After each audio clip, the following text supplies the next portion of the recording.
Meski ceritanya terasa panas dan bikin salah fokus dan membuat tegang bagian bawah Anda, tapi tetap aman untuk semua umur. Kalau kalian suka dengan cerita ini, jangan lupa untuk tekan tombol subscribe, supaya kalian tidak ketinggalan cerita-cerita seru berikutnya. Jangan lupa juga untuk like agar kami semakin semangat membuat kisah-kisah menarik lainnya. Dan tulis pendapat kalian di kolom komentar tentang bagian mana yang paling bikin kalian ikut hanyut dalam alur cerita ini. Di sebuah perusahaan desain interior ternama di Jakarta, ada seorang manajer cantik bernama Nadia. Usianya 32 tahun, berwibawa, berpenampilan elegan, tapi juga terkenal sebagai sosok yang ramah. Namun, bagi sebagian karyawannya, ada sisi lain dari Nadia yang bikin deg-degan. Ia sering melontarkan candaan atau tatapan yang membuat orang salah tingkah.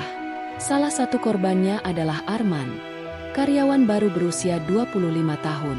Pandai bekerja, sopan, tapi mudah gugup jika terlalu dekat dengan atasan perempuannya itu. Hari itu, sebuah proyek besar menuntut Arman bekerja ekstra. Tapi siapa sangka, keseriusannya diuji oleh godaan halus sang majikan cantik. Suasana kantor, jam 9 pagi. Arman sedang menata meja kerja dengan tumpukan blueprint proyek desain rumah mewah. Nadia masuk mengenakan blazer putih dan rok pensil hitam. Tatapannya tajam, tapi senyumnya hangat. Nadia berhenti di depan meja Arman. Pagi, Arman. Wah, rajin sekali dari pagi sudah sibuk. Lagi ngerjain konsep rumah klien, ya. Arman kaget, cepat berdiri. Ah, iya, Bu Nadia. Hehe. Saya lagi coba revisi gambar denah sesuai permintaan klien kemarin. Nadia tersenyum sambil melipat tangan di depan dada. Tenang saja, jangan tegang begitu. Saya bukan mau marahin kamu kok. Tapi, jujur, saya suka semangatmu. Arman gugup. Terima kasih, Bu. Dalam hati, Arman mulai salah tingkah. Tatapan Nadia yang begitu fokus ke arahnya membuat jantungnya berdegup cepat.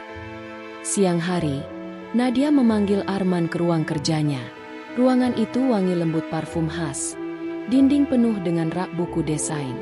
Nadia duduk di kursi putar sambil membuka laptop, lalu menatap Arman. Nadia, Arman, sini deh. Duduk di samping saya. Saya mau lihat ide kamu langsung di layar. Arman duduk perlahan. Baik, Bu. Nadia mendekat, bahunya hampir menyentuh Arman. Desainmu menarik. Tapi coba perhatikan bagian ruang tamu ini. Kalau sofa dipindah ke sini, lebih enak, kan? Arman berusaha fokus, tapi keringat dingin muncul. Iya, benar, Bu. Saya langsung ubah. Nadia menatap wajah Arman yang serius. Kamu ini, kalau serius, wajahmu terlihat manis juga ya. Arman langsung salah tingkah, menoleh cepat. Apa maksud ibu? Nadia tertawa pelan. Relas, Arman, saya cuma bercanda. Tapi saya suka lihat kamu kerja penuh konsentrasi. Arman semakin tak berkutik. Jarak mereka yang begitu dekat membuatnya sulit menahan rasa gugup. Hari berikutnya, Arman diminta menemani Nadia meeting dengan klien. Setelah selesai, mereka kembali ke kantor. Di lift, hanya ada mereka berdua. Nadia bersandar santai di dinding lift. Arman, kamu tahu nggak? Banyak staf lain bilang kamu itu terlalu serius. Tapi menurut saya, justru itu yang bikin kamu menarik. Arman menunduk. Saya cuma berusaha profesional, Bu. Nadia mendekat setengah langkah, menatapnya. Profesional memang perlu, tapi jangan terlalu kaku juga. Nanti bisa cepat stres. Arman gugup, tersenyum canggung. Baik, Bu Nadia.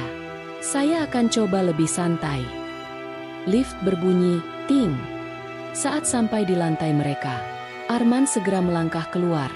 Wajahnya merah padam. Nadia tersenyum tipis melihat reaksinya. Sore hari, kantor mulai sepi. Nadia kembali memanggil Arman ke ruangannya untuk menyelesaikan laporan proyek. Arman datang membawa map berisi dokumen. Arman, ini laporan yang ibu minta. Nadia menerima, lalu menatap Arman lama. Arman, kamu tahu nggak? Dari semua staf baru, cuma kamu yang berani kerja sampai larut seperti ini. Saya salut. Arman, terima kasih, Bu. Saya hanya berusaha maksimal. Nadia tersenyum, berdiri dari kursinya, lalu berjalan mendekat. Kadang saya heran, kenapa ya kamu bisa segugup itu kalau saya dekat? Arman terkejut, mundur setengah langkah.